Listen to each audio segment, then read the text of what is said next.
maksudnya dalam satu kata itu susunannya bagaimana. Oke, dalam satu kata itu susunannya apa aja, apa yang terdapat di dalam kata itu, bukan kata satu, kata dua, kata tiga, tapi dalam satu kata itu kita lihat susunannya. Okay? Maybe you will understand later. Okay, you will understand later. Tapi intinya adalah morfologi itu adalah ilmu yang mempelajari tentang susunan kata. Bukan susunan kata secara terpisah, tapi susunan kata di dalam satu kata itu sendiri. Okay? Morphology analyzes the internal structure of words. Ini yang saya katakan tadi, morfologi itu menganalisis struktur internal atau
mana noun-nya, mana verb-nya, kemudian mana adjective atau di mana adverb-nya. Morphology itu membahas tentang itu juga, ya, membahas tentang part of speech. Jadi part of speech itu tidak bisa dilepaskan dari morfologi sama sintaks.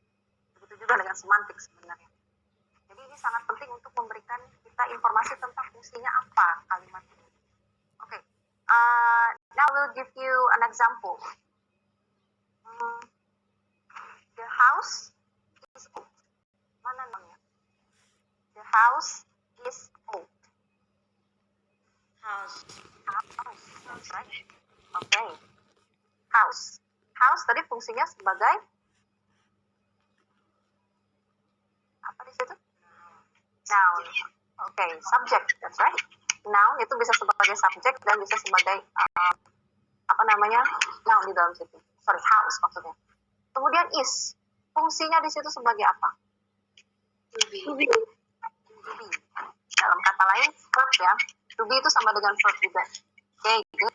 Kemudian old, di situ sebagai apa dia? Ya? Jawab tadi. Come on, be confident. Apa itu? Adjective, that's right. Adjective. Old itu adjective. Kalau di dalam kalimat tadi posisinya dia sebagai predicative adjective. Predicative adjective maksudnya dia setelah linking verb. Okay, but that's for later. Itu untuk nanti penjelasannya. Oke, jadi dalam satu kalimat tadi itu terdiri dari 4 ya. 4 kata. Ada kata the house is old. The itu artikel. Dari kata the itu kita bisa menebak maknanya. Oh, rumah yang spesifik nih karena menggunakan the. Kemudian ada house. House di situ fungsinya sebagai noun atau sebagai subjek di dalam satu kalimat. Kemudian ada is. Is itu adalah verb-nya. Is itu adalah linking verb. Kemudian ada old. Old itu adalah adjektif yang di sini yang di dalam satu kalimat itu tadi berfungsi sebagai predikatif adjektif karena dia setelah verb. Nah, itu yang akan kita bahas di morfologi. Oke, itu yang akan kita bahas di morfologi. Informasi apa dari satu kalimat itu, ini fungsinya untuk apa, gitu ya, kata per kata. Next, if we learn to analyze the structure of words, we may understand the meaning of new words. Jadi kalau kita belajar untuk menganalisis struktur kata, kita akan mungkin memahami makna baru dari kata tersebut. Contoh, kata happiness. Contoh kata happy. Apa arti kata happy? I bet you already know that. What is happy in Indonesia? Senang. Senang. Oke, senang bahagia. Oke, senang atau bahagia. Sekarang strukturnya kita ubah, kita tambah strukturnya. Jadi unhappy. Unhappy. Ada perubahan? Ada. Ada. Apa? Ada. Apa maknanya? Tidak senang, tidak bahagia. Tidak senang. Tidak bahagia. Tidak senang atau tidak bahagia. Sekarang saya ubah lagi strukturnya. Jadi happiness. Berubah tidak maknanya? Berubah. Berubah. Apa itu happiness? Berubah, kebahagiaan. That's right. Oke. Nah, itu yang saya maksudkan dari kalau kita menganalisis satu kata, struktur satu kata, kita kemungkinan akan memahami kata-kata baru walaupun rootnya itu satu. Rootnya tadi kan happy. Atau akarnya tadi namanya happy. Kita ubah strukturnya, ditambahin afiksasi negatif un. Ubah jadi tidak bahagia, unhappy.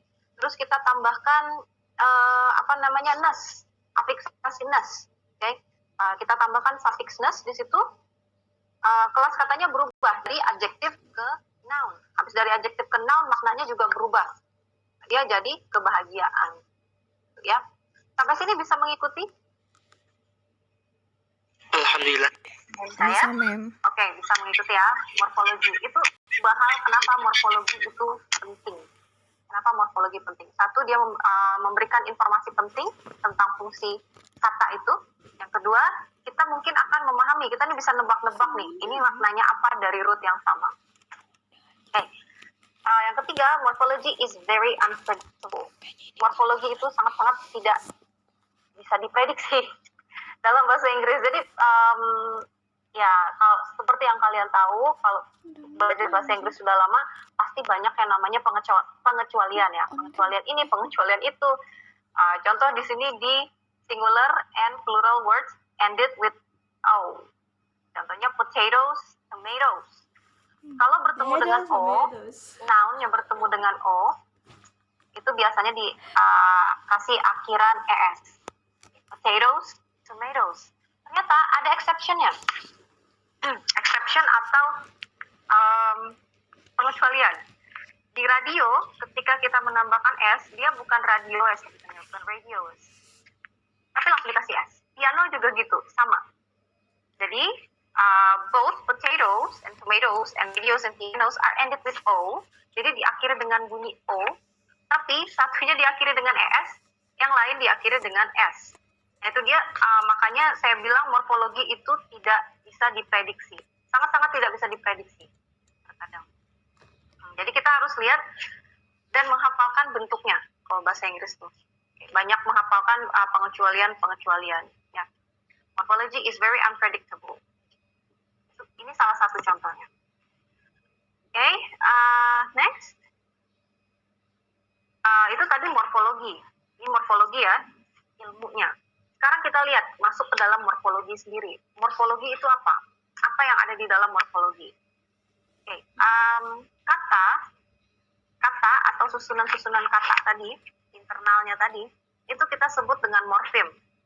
Oke, nah kalau di fonologi kita sebut bunyi itu dengan fonem, di morfologi kita sebut itu dengan morfem. Fonem itu satuan terkecil dari bunyi, morfem itu satuan terkecil dari morfologi, dari kata. Morfem itu satuan terkecil dari kata. Oke. Nanti ada istilah fonem itu di fonologi. Saya rasa saya singgung sedikit ya tentang itu ya. Fonem itu ya bunyi, tapi istilahnya di fonologi. Kalau di fonetik itu namanya fona, tone. Sama-sama bunyi. Tapi kalau di morfologi itu namanya morfem. Unit terkecil yang punya makna. Unit terkecil yang memiliki makna. Itu morfem. Nah, morfem sendiri, maknanya, the meaning the morphem gives can be both grammatical and lexical. Makna dari morfem tersebut, itu dia bisa dibagi jadi dua. Maknanya, ada yang makna grammatical, ada yang makna lexical. Makna grammatical, makna lexical.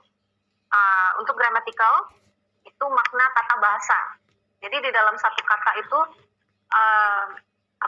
dia nggak ada di kamus, tapi adanya itu ketika kita menggabungkan itu dalam tata bahasa.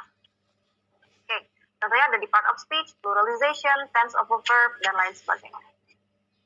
Oke, ada yang bocor nih? Ada yang belum unmute? Oke, thank you.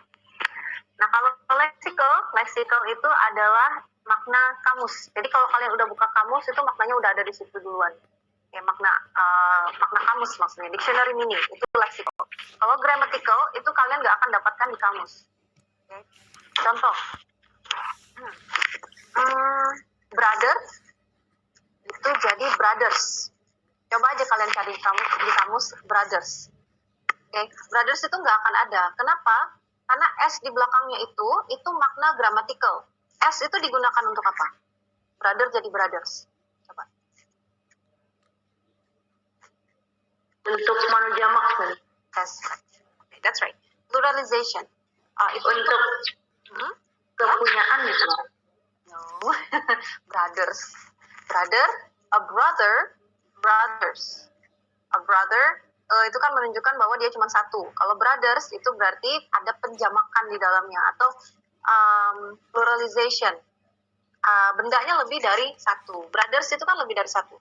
Brothers. Yang saya maksudkan bukan kepunyaan yang brothers ada apostrofinya itu bukan, yang brothers yang pluralization. Okay? Brothers itu pluralization. Secara gramatikal kita tidak bisa temukan di kamus. Tapi kalau dia leksikal maknanya kita bisa temukan di kamus. Oke? Okay? Sampai sini paham morfem itu apa? Paham, Bu? Oke. Morfem itu unit terkecil yang bermakna dari kata. Oke? Unit terkecil dari morfologi. Unit terkecil yang memiliki makna. Oke, grammatical itu arti yang ditambahkan ketika masuk ke dalam tata bahasa. Kalau lexical itu artinya makna yang bisa didapatkan dari kamus. Sorry, ma'am, itu slide-nya memang tidak jalan kan? Slide-nya maksudnya? Slide-nya dari tadi di awal. Oh, nggak jalan ya di tempat kalian? Oke. Tidak jalan. Oke, sebentar ya. Iya, ma'am. Oke, I'll stop sharing this. And try to... Oke, saya ulang lagi ya.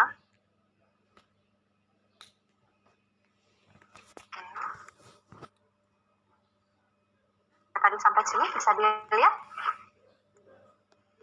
Bisa, ma'am. Oke, yang lain gimana? Bisa? Bisa, Ma'am. Oke. Lanjut. Oke, kita lanjut ya. Itu morfem. Morfem. Thank you for telling me. Oke, morfem itu adalah unit terkecil yang bermakna di morfologi. Dalam arti morfologi ya. Oke, morfem turun lagi ada 2. Oke, jadi ini cabangnya banyak banget. Dari morfologi turun jadi morfem. Dari morfem turun lagi jadi free sama bound. Oke, ada free sama bound morfem. Saya jelaskan sedikit. Free morphems itu morfem yang bisa berdiri sendiri sebagai kata yang terpisah. Jadi dia berdiri sendiri, nggak ada tambahan lain. Dengan kata lain kita bisa sebut itu root base atau root base atau stem. Root itu akarnya kata, nggak bisa ditambahin. Dia bisa ditambah dan dikurang, tapi nggak bisa diapa-apain lagi. Emang sudah begitu bentuknya. Jadi free morphems itu adalah kata yang bisa berdiri sendiri sebagai kata yang terpisah. Dalam artian, dengan kata lain, dia adalah akar dari atau dasar dari kata tersebut. Akar atau dasarnya. Itu free morphem. Contoh di sini ada run. Run. Run ini bisa dijadikan running. Atau runman. Atau apalagi ya, running, ran, dan lain sebagainya. Ran ini kata dasarnya. Kita bisa ganti jadi unfriend. Bukan ganti, tapi tambahkan. Kita bisa tambah jadi unfriend atau unfriendly, friendliness, friendship, dan lain sebagainya. Oke, itu friend-nya. Friend-nya itu yang kita sebut dengan free morphems. Jadi dia bisa digabungkan dengan kata-kata yang lain. Tapi friend sendiri itu adalah akarnya. Dia bisa berdiri sendiri dan sudah punya makna. Ya, dia sudah punya makna sendiri. Right. Jadi kata-kata dasar itu adalah primorphemes. Primorphemes itu adalah kata dasar atau akar kata yang bisa berdiri sendiri. Nah, sedangkan bound morphemes itu dia tidak bisa berdiri sendiri. Tidak bisa berdiri sendiri dan harus ditempelkan ke primorphemes. Jadi pre dan bound itu nggak bisa terpisah, nggak bisa dipisahkan. Contoh kata run tadi bisa diberi kata running ya, ing itu nggak bisa berdiri sendiri, dia nggak ada maknanya. Kalau dia digabung dengan pre baru dia bermakna. Makanya dia dibilang tidak bisa berdiri sendiri. Itu bound morphemes. Morphemes lengketnya ke primorphemes. Okay? Ya, primorphemes bisa berdiri sendiri. Bound morphemes dia tidak bisa berdiri sendiri. Wait a minute, someone ada yang ngechat saya. Stuck lagi ya? Oke, stuck lagi? Udah terganti, Mem. Sudah terganti. Oke, sudah terganti. Wait a minute. Oke, kayak gini aja deh. Tadi kayaknya kalau saya full screen ada yang berbeda. Tapi kayak gini masih bisa dilihat kan? Bisa, Mem. Oke, kalau masih bisa dilihat, Mem. Oke. Tadi primorphem sama bound morpheme. Intinya adalah primorphem itu kata yang bebas, akar atau wait a minute. Wait, sebentar ya.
Udah lagi balas ibunya, nanti dulu udah.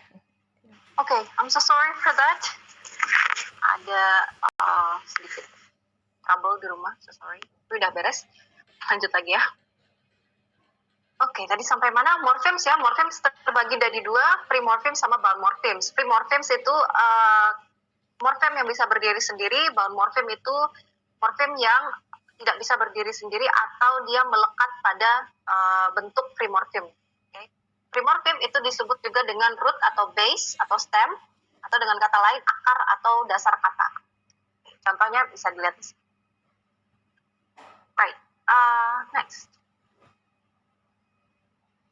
Okay, primorphemes. Primorphemes itu tadi terbagi dua ya, primorphemes sama bound morphemes. Primorphemes terbagi lagi jadi dua, lexical morphemes sama functional morphemes. Lexical morphemes, lexical di sini dia digunakan sebagai kata yang berisi, maksudnya gimana ya, content words. Ada maknanya di dalam situ. Okay? Dia punya makna. Carry the content of the message. Dia yang membawa pesan dari makna kata itu tadi. Okay? Including nouns, verbs, adjectives, dan adverbs. Nah, lexical dan functional itu dibagi dari part of speech. Oke, lexical itu ada noun, verbs, adjective, sama adverb. Oke, jadi dia sudah punya kata sendiri nih, sudah punya maknanya sendiri. Oke, itu lexical punya makna sendiri, bisa berdiri sendiri. Dia membawa isi dari pesan kata yang dibawanya tadi. Okay? Nah, lexical morphemes itu juga disebut dengan open class words. Open class words maksudnya dia bisa digabungkan dengan bound morpheme. Okay? Dia bisa digabungkan dengan bound morpheme. Open class maksudnya dia bisa bergabung, bisa bergabung dengan bound morpheme. Jadi misalnya tadi friend jadi unfriend atau unfriendly, friendliness, friendship. Nah itu yang dinamakan dengan open, dia bisa digabungkan. Sedangkan functional morphemes itu dia hanya serving, melayani fungsinya aja. Dia hanya berupa fungsi di dalam situ, nggak bisa digabung dengan kata lain, dan dia hanya bisa seperti itu aja, nggak boleh digabung-gabung. Oke, contoh pronouns, articles, conjunction, sama preposition. Contoh kata as. As ini nggak bisa digabung lagi dengan yang lain. As ini tapi ada maknanya. Mereka sama-sama punya makna, tapi bedanya ini bisa digabung dengan digabung dengan afiksasi atau imbuhan, yang ini nggak bisa. Close class words itu nggak bisa digabung dengan imbuhan. Contoh as, and, kita nggak pernah dengar kata ending kan? Maksudnya ending, bukan ending yang pakai e, tapi yang ending. Atau dan en digabungkan dengan kata lain itu ens atau ending itu nggak akan bisa. Itu yang dinamakan dengan functional morphemes. Functional morphemes itu dia melayani sebagai fungsi saja, serves as a function in the konsen saya tadi gara-gara itu in a sentence maksud saya tadi ya. Functional morphemes, lexical morphemes dia memiliki makna, tapi bisa digabungkan dengan imbuhan. Isinya ada yang bisa menjadi lexical morphemes itu nouns, verbs, adjectives, dan adverbs. Sedangkan functional morphemes dia hanya berfungsi sebagai fungsi aja di situ. Dia melayani sebagai fungsi saja. Jadi nggak bisa digabungkan dengan afiksasi atau imbuhan. Jadi sebutannya adalah close class words. Sini contohnya: pronouns, articles, conjunction, sama preposition. Nah, tadi ada free, kemudian ada bound morpheme. Kita lanjut ke bound morpheme. Bound morphemes itu juga terbagi jadi dua. Bound morphemes terbagi jadi dua. Ada derivational dan inflectional. Derivational morphemes are affixes, prefix atau suffix yang ditambahkan ke kata-kata untuk membentuk kata baru.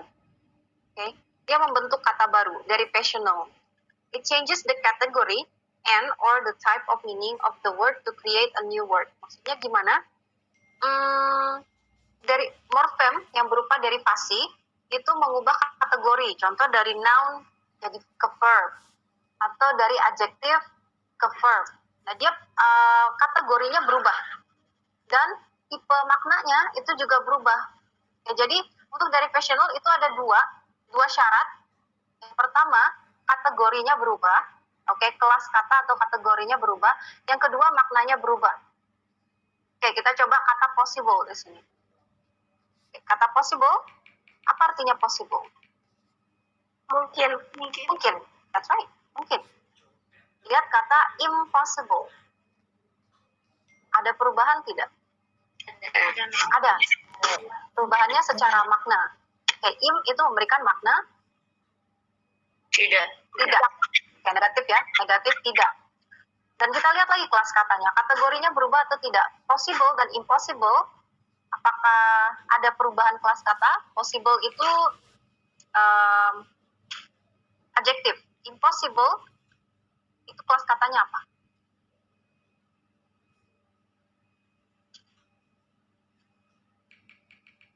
Kelas katanya apa? Impossible. Coba lihat di kamus.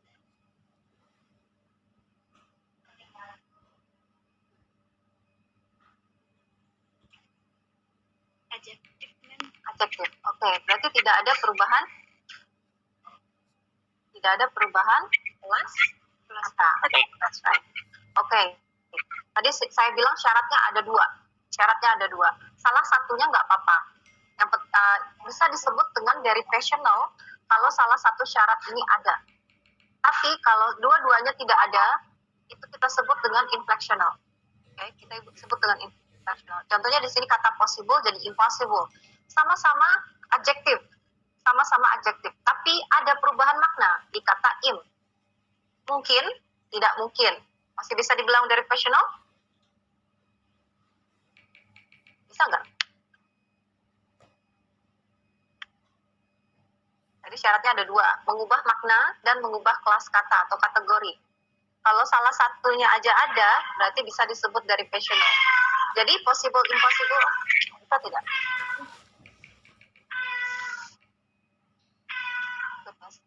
Kita tolong kucing sebentar. Oke, bisa tidak? Disebut derivational.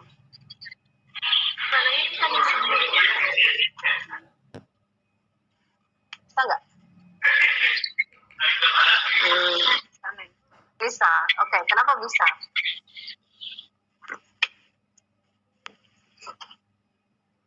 Wow, pas ditanya kenapa bisa nggak? Because tahu Karena okay, you can use Indonesian. kalau karena maknanya sudah beda loh. Yep, that's right. That's the answer. Simple maknanya, karena maknanya sudah berubah, sudah berbeda. Possible mungkin, impossible tidak mungkin. Syaratnya adalah maknanya berubah. Benar. Maknanya berubah. Oke, yang kedua, possibility. Lihat apa yang berubah di possibility. Dua syaratnya tadi ya, cek kelas katanya, kemana, dan possibility maknanya. Oke, saya mau cek lagi.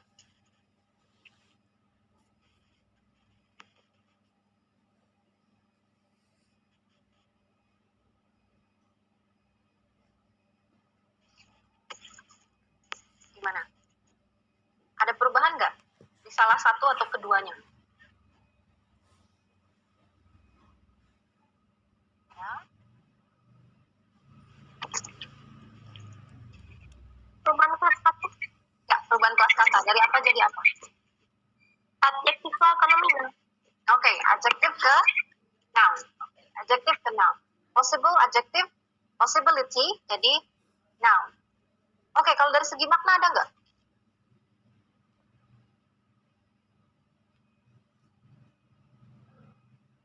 Kalau dari segi makna ada nggak perubahannya?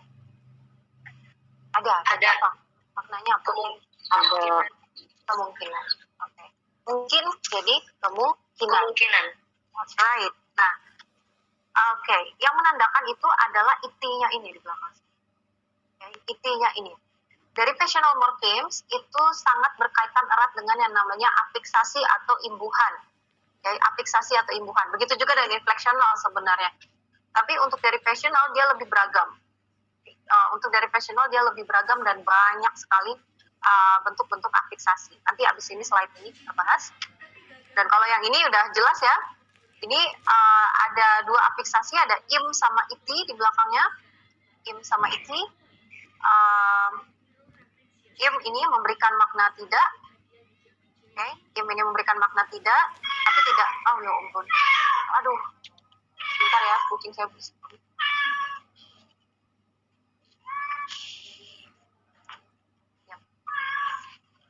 Diam.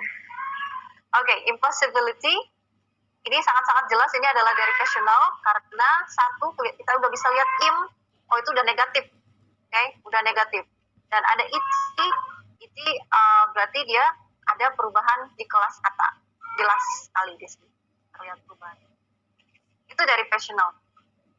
Derivational morpheme itu adalah afiksasi yang ditambahkan ke dalam sebuah kata untuk membuat atau membentuk kata yang baru.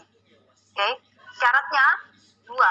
Derivasi itu syaratnya ada dua, yaitu mengubah kategori atau mengubah kelas kata dan mengubah makna. Dua. Oke, dua itu untuk mengubah untuk menciptakan kata yang baru. Itu derivational. Nah, sedangkan inflectional itu kebalikannya. Jadi, walaupun mereka sama-sama pakai afiksasi, sama-sama pakai afiksasi, tapi dia tidak mengubah kelas kata, tidak mengubah makna, hanya memberikan informasi secara gramatikal atau secara tata bahasa tentang gender, number, person, degree, atau verb form. Okay. Jadi di sini dia hanya memberikan makna, bukan makna, dia memberikan informasi secara tata bahasa saja tentang gender. Gender ini jenis kelamin, nomor, atau jumlah, orang, degree, tingkatan, atau bentuk verb. Yang paling sering terjadi, yang paling sering terlihat itu adalah verb sama number. Kita lihat contohnya di sini. My two daughters. Ada perubahan nggak di kata daughters ini? Ada. Oke, ada perubahan. Ada penambahan Ada penambahan S. Ada penambahan S. Oke. Informasi apa yang diberikan di sini? Informasi tentang apa? Jumlah. That's right. Informasi tentang jumlah. Tapi ada perubahan nggak dengan maknanya? Tidak. Tidak ada. Tetap anak perempuan. Daughters, daughter. Tetap anak perempuan kan? Nggak jadi anak laki-laki. Enggak. Ya. Dia tetap inflectional morphemes itu tidak ada perubahan kelas kata, tidak ada juga perubahan makna. Hanya memberikan informasi secara gramatikal. Itu tadi yang saya katakan, daughters, di sini informasi gramatikalnya apa? Ada lebih dari satu. Di sini kelihatan jelas ya, two daughters. Dia menunjukkan jumlah daughters, lebih dari satu. Dari mana kita tahu ada S-nya? Ada S-nya itu yang menunjukkan ada informasi tentang jumlah. Nah, kalau di sini informasi tentang apa nih? Kalau dikata plate ini?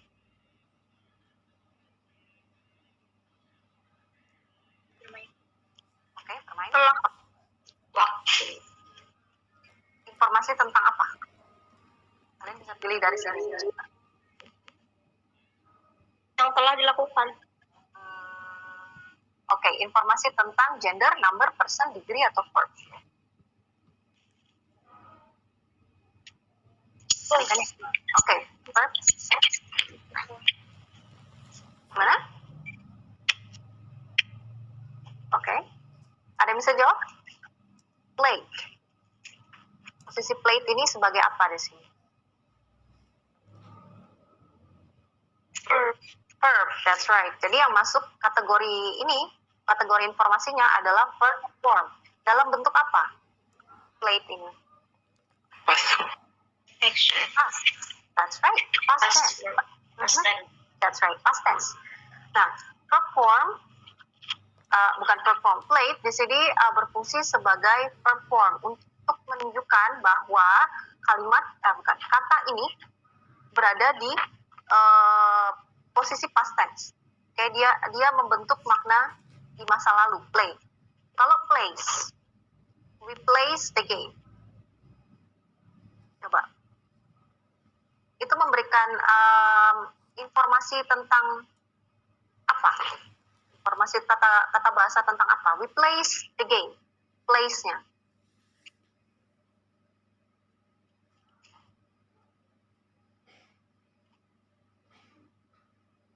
Okay. Anybody?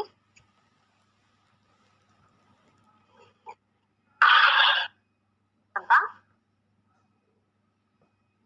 Take a look at this. I'll give you another example. We plays the game. We plays the game. Sorry, bukan we plays the game. Sorry. We plays the game. Yang ini. Fokus sama yang ini. Ya. Memberikan informasi tentang apa? Di kata plays tadi. Itu verbal. Ya benar. Verb dalam bentuk apa? Verbal. Verbal Tenses. sentence. Of course it is. Ya. Present. That's right. Present. Ya, kita lihat di sini. We played the game. He plays the game. Played-nya di sini, kita langsung tahu, oh ini ada ed nih. Ada suffix ed. Ini untuk menunjukkan bahwa dia itu di masa lalu. Dilakukannya di masa lalu. Kemudian kalimat kedua, he plays the game. Ada S-nya. Oh berarti S ini menandakan bahwa ini sedang dalam simple present. Nah itu yang dinamakan dengan inflectional. Ada afiksasi, ada imbuhan, tapi dia tidak mengubah kelas kata, dia tidak mengubah makna. Plate dengan place ada nggak bedanya maknanya? Tidak. Enggak, ya. Tidak ada perubahan makna. Plate sama place sama artinya bermain. Kami bermain, oke, kami bermain game, dia bermain game. Cuma perbedaannya adalah di ed sama S. Played memberikan informasi bahwa ini sudah dilakukan di masa lalu, tense. Sedangkan plays the game, dia memberikan ada yang bocor. Ada yang bocor. Oke, sedangkan plays the game tadi, plays the game itu memberikan informasi bahwa ini masuk ke dalam simple present. Oke, bisa dipahami? Insya Allah bisa. Bisa, Mem. Oke, dari passional syaratnya dua. Dari passional syaratnya dua. Yang pertama dia mengubah kelas kata, mengubah makna, benar. Yang kedua dia mengubah makna, kelas kata atau kategori dan merubah makna. Oke, sama-sama menggunakan affix. Affix itu adalah imbuhan. Oke, affix itu adalah imbuhan, sama-sama menggunakan keduanya, cuman bedanya inflectional, dia hanya memberikan atau menyediakan informasi secara gramatikal atau secara tata bahasa. Oke, dia hanya memberikan informasi secara tata bahasa, tapi tidak mengubah makna, tidak mengubah kelas kata. Oke, tidak mengubah makna, tidak mengubah kelas kata. Derivational itu kebalikan. Oke, slide terakhir. Bound morphemes. Oke, kita balik ke bound morphemes yang di atas tadi. Bound morphemes itu tidak bisa terjadi tanpa afiksasi. Bound morphemes itu tidak bisa terjadi tanpa yang namanya afiksasi. Afiksasi itu adalah imbuhan. Pakai bahasa Indonesia ya. Afiksasi itu imbuhan. Nah, kalau di dalam bahasa Inggris, dia hanya ada 3. Hanya ada 3. Bahkan yang infixnya aja itu tidak formal gitu. Yang paling sering terjadi itu adalah prefix sama suffix. Prefix itu adalah imbuhan yang dilekatkan pada depan kata, di depan sebuah base atau di depan kata dasar. Contohnya, kata play, play, important, unimportant. Re dan un di sini kalau kita lepas dia dari play dan important, dia nggak ada maknanya, dia nggak bisa berdiri sendiri. Tapi kalau kita gabungkan replay, berarti diputar ulang, diulang lagi gitu. Important dikasih un memberikan makna negatif, unimportant, tidak penting. Itu yang namanya prefix. Nah, saya yakin kalian pernah mempelajari ini ya waktu SMP sama SMA. Pernah kan belajar imbuhan? Walaupun pakai bahasa Indonesia? Ya. Ya. Alright. Jadi pernah ya belajar ini, saya jelaskan sekilas aja. Kemudian suffix. Suffix itu adalah affix yang dilekatkan di akhir kata. Contoh di sini ada kindness. Kind bisa berdiri sendiri nih. Kind itu artinya baik hati. Kemudian ditambahkan dengan ness artinya kebaikan hati. Ness di sini memberikan makna baru. Nanti dia derivational di sini ya. Oke. Kemudian heartless. Heartless tidak punya hati artinya heartless. Kejam. That's right, tidak punya hati atau kejam. Ini juga sama, ini bentuknya derivasi karena dia mengubah makna. Okay.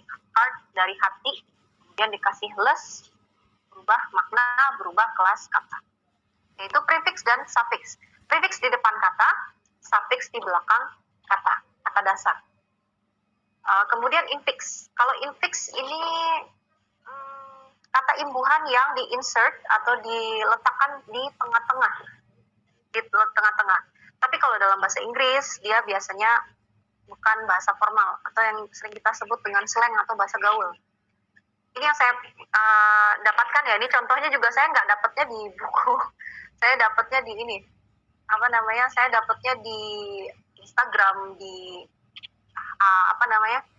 di tempat-tempat media sosial yang ya apa aja boleh lah di situ. Mungkin kalau pernah kalian lihat ini, fan bloody tastic.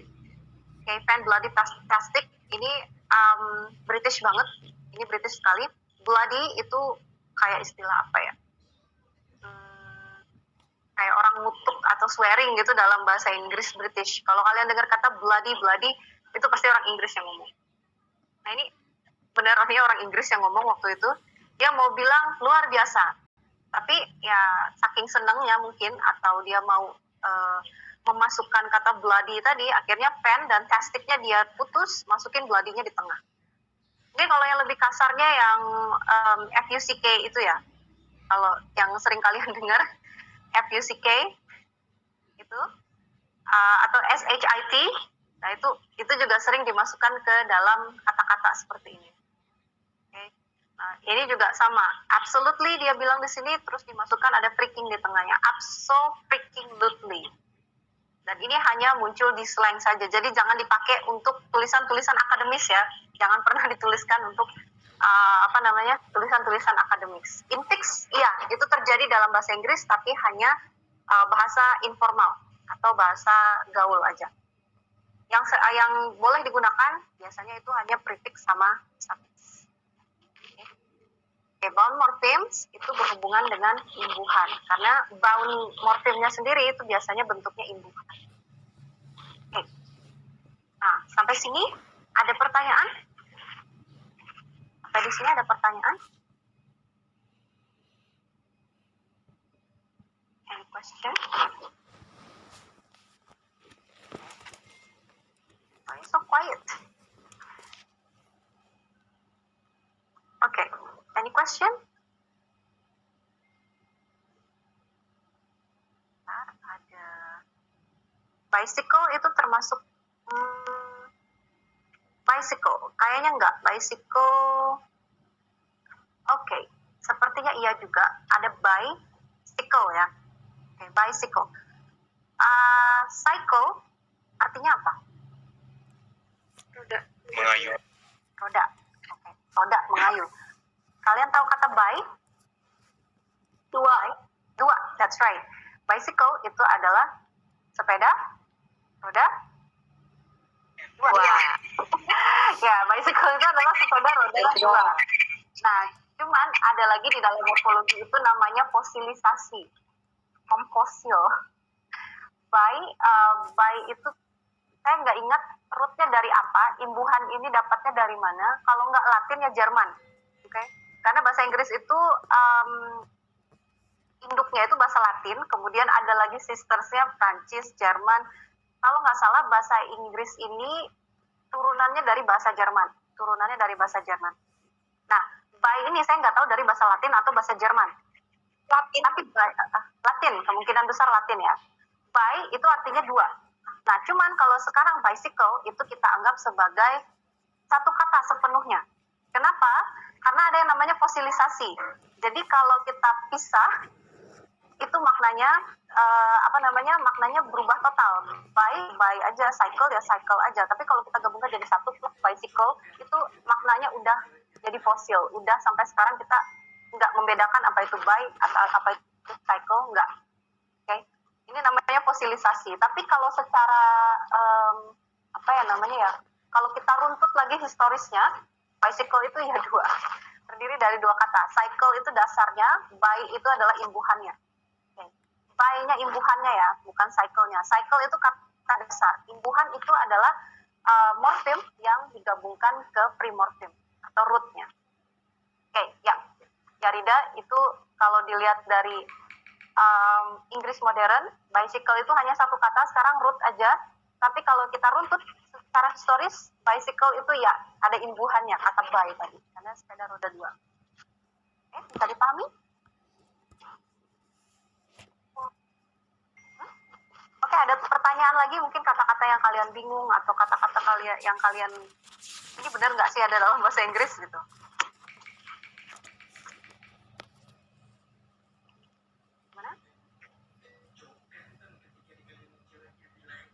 Tidak terpikir sekarang. Oke. Right. Kalau gitu saya stop sharing this one. Kalau tidak ada yang bertanya, saya yang nanya. Kalau nggak ada yang bertanya, saya waktu